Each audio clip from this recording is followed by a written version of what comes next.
I've been described as rogue, authoritarian, a dictator, a mini Trump. Racist. Oh yeah, okay, a racist. We'll add that to the list. Hecklers taking aim at Sacramento County Sheriff Scott Jones, who's pushing to end independent oversight of his department. Black Lives Matter activists packed the county administration building today, where the sheriff was speaking to the county board of supervisors. He wants to block the county's inspector general from investigating his deputies. CBS 13's Adrian Moore is here with what Sheriff Jones had to say after today's meeting. Adrian. Yeah, Tony and Sharon, this meeting was chock full of interruptions today, alternating between boos and cheers from the crowd.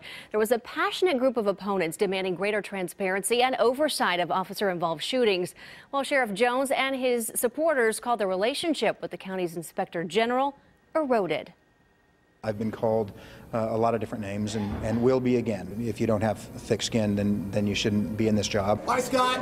Bye. Sacramento County Sheriff Scott Jones brushing off some harsh criticism after a 5-hour showdown with Black Lives Matter activists and the Sacramento County Board of Supervisors over his lockout of Inspector General Rick Brazil. Control of the Sheriff's Department cannot be vested in or influenced by outside political influence. The Board of Supervisors was looking to craft an ordinance to reinstate Brazil, a former Sacramento police chief and expert on police use of force, after the sheriff blocked his access to public records and county facilities, including the jail. Instead of just issuing his opinion, his discontent about what's in the report, the substance of the report, he acted to keep, again, a contractual agent of the county from doing his job. The bad blood stems from Brazil's report on the shooting death of Michael McIntyre, which found the 32-year-old black man was shot at by deputies 28 times along Highway 50. It was a moral obligation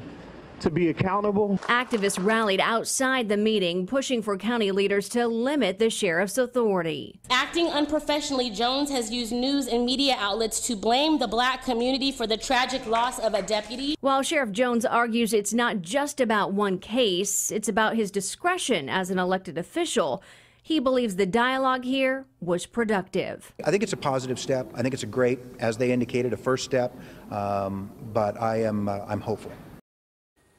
Now, the Board of Supervisors will be taking all of today's feedback to legal counsel with the hope that they can modify the language of the Inspector General's role. So clearly more work to be done on this issue, and we will continue to follow it for you. Tony. You bet, Adrian. Thanks.